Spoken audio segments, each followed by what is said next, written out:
MP board के class 9th के सभी विद्यार्थी ध्यान दें। आज की इस क्लास के अंतर्गत सोशल साइंस का एक पेपर हम कंप्लीट करेंगे। वार्षिक परीक्षा की तैयारी के लिए मैं आपको सोशल साइंस के कुछ महत्वपूर्ण प्रश्न फुल सॉल्यूशन के साथ इस वीडियो में बताऊंगी। यदि आपको भरोसा हो तो आप पूरे प्रश्नों को कंप्लीट करें। आपका जो पेपर है वो 75 अंक का है। अगर आप 70 या उससे ज़्यादा अंक लाना चाहते हैं, अच्छी परसेंटेज अगर आपको बनाना है, तो पूरे प्रश्नों को आप कंप्लीट करें। हर एक विषय के आपको पूरे महत्वपूर्ण प्रश्न मैं एक-एक करके कंप्लीट करवाऊँगी। आपके पास समय भी कम है, तो जितने प्रश्न मैं दे रही हूँ, केवल आप उन्हीं को कंप्लीट करते चलें, भरोसा रखें। अच्छे अंक आपको एग्ज़ाम में प्राप्त होंगे। तो यह जो पेपर है आपका, ये हिंदी मीडियम और इंग्लिश मीडियम दोनों क्लास के लिए है। तो देख सकते हैं आप इस तरह के निर्देशांक आपके हिंदी और इंग्लिश दोनों में हैं। पूरा पेपर पहले ही तैयार कर लिया है, केवल हमें प्रश्नों को समझना है। पहला प्रश्न है, सही विकल्प चुनिए। पहला है, बंगाल में किस वर्ष अकाल पड़ा था? 1943 को बंगाल में अकाल पड़ा था। दूसरा है, अरब सागर में गिरने वाली नदी है, तो अरब सागर में गिरने वाली नदी कौन सी है? नर्मदा नदी। तीसरा है, हिटलर ने 1939 में किस राष्ट्र पर आक्रमण किया? इसका आंसर रहेगा पोलैंड पर इन्होंने आक्रमण किया था। चौथा है, पालमपुर गांव में कितने प्राथमिक विद्यालय हैं? तो पालमपुर गांव में 2 प्राथमिक विद्यालय हैं। और पांचवा, भारत में सबसे कम जनसंख्या घनत्व वाला प्रदेश है, तो कौन सा प्रदेश है? अरुणाचल प्रदेश।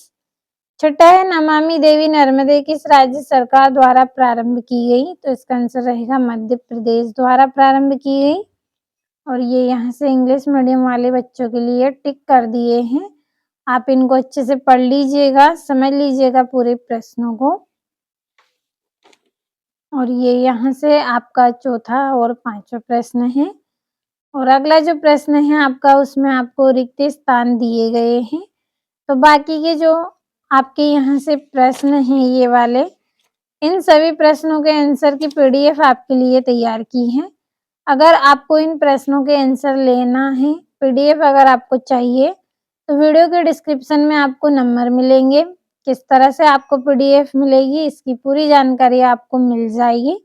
तो उन नंबरों पे आप कॉल कर लें और पीडीएफ आप प्राप्त करें। तो अब हमारा जो अगला प्रश्न है, रिक्त स्थान की पूर्ति कीजिए, तो इसको हम समझ लेते हैं। पहला है, चुनाव का मतलब राजनीतिक डेडेश है, तो क्या है? प्रतियोगिता है। दूसरा है, गंगा की मुख्य धारा भागीरथी डेडेश से निकलती है, तो गंगोत्री हिमानी से निकलती है। और तीसरा रहेगा आपका, वास्तव में देश का हर डेडेश व्यक्ति निर्धन है, तो कौन सा व्यक्ति निर्धन है? चौथा व्यक्ति। चौथा है, बंगाल का अकाल डेडेश की कमी के कारण हुआ था, तो बंगाल में जो अकाल था वो चावल की कमी होने के कारण हुआ था। पांचवा है, हरियाणा में चौधरी देवीलाल ने डेडेश नामक का आंदोलन का नेतृत्व किया, तो न्याय युद्ध इसका आंसर रहेगा। और छठा, जर्मनी के विषय में थर्ड राइस ऑफ ड्रीम्स डेडेश ने लिखी थी, तो शार्लट बेरराट इन्होंने लिखी थी। तो ये हो गए हैं आपके रिक्त स्थान, और ये यहाँ से इंग्लिश मीडियम वाले बच्चों के लिए। और अगला जो प्रश्न है उसमें आपको सही जोड़ियां मिलानी है। पहली है ब्रह्मपुत्र, तो इसकी जोड़ी रहेगी आपकी संगपो। दूसरा है डल झील, तो इसका रहेगा कश्मीर। तीसरा है, भारत वन सेवा की स्थापना 1864 में हुई थी और ऑस्ट्रेलिया को जर्मनी में मिला लिया था, तो इसका आएगा 1938 में मिलाया था। और तेज चलने वाली पवन, तो इसका आंसर रहेगा जेम स्ट्रीम।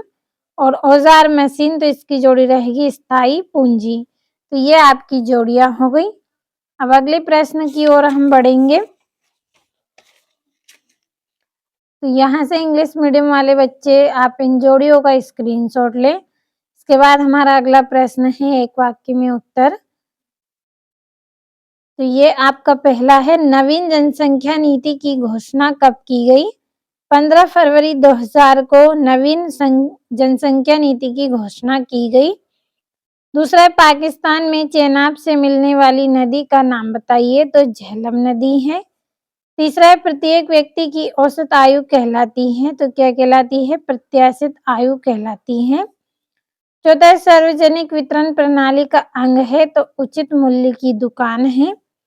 पांचवा किस नदी को दक्षिण भारत की गंगा कहते हैं? तो गोदावरी नदी को कहते हैं।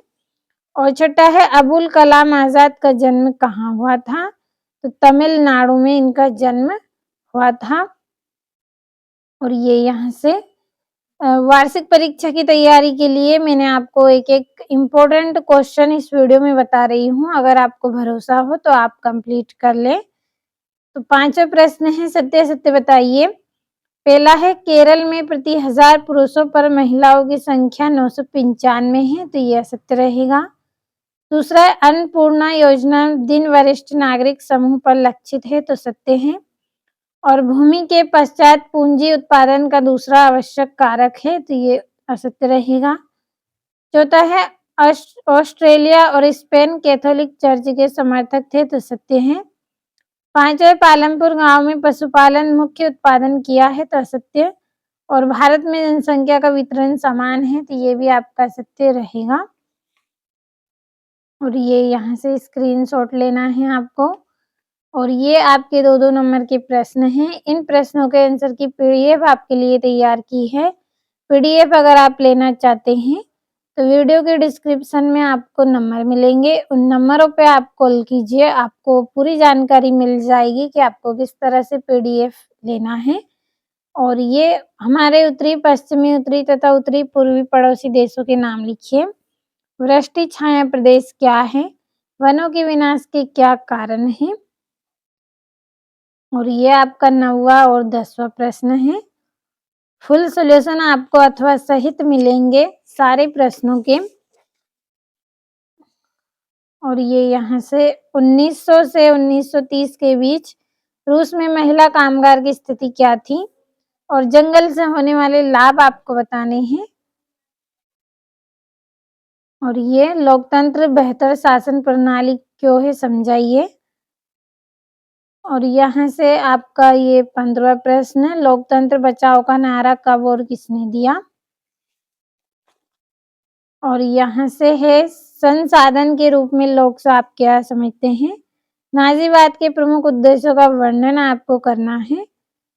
और ये आपका 18वां है, जनसंख्या वृद्धि के महत्वपूर्ण घटकों की व्याख्या करें। जम्मू कश्मीर के गुज्जर बकरवाल के जीवन पर टिप्पणी करनी है। और ये राजनीतिक संस्थाएं क्यों महत्वपूर्ण है, स्पष्ट कीजिए। 3-3 नंबर के पूरे प्रश्न हैं। और ये भारत के मानचित्र में निम्नलिखित को आपको दर्शाना है। पीडीएफ अगर लेना है तो नंबर मिलेंगे वीडियो के डिस्क्रिप्शन में, कॉल ज़रूर आप करें क्योंकि वार्षिक परीक्षा की तैयारी आपको करवा रहे हैं, तो फुल सॉल्यूशन भी आपको दिया है।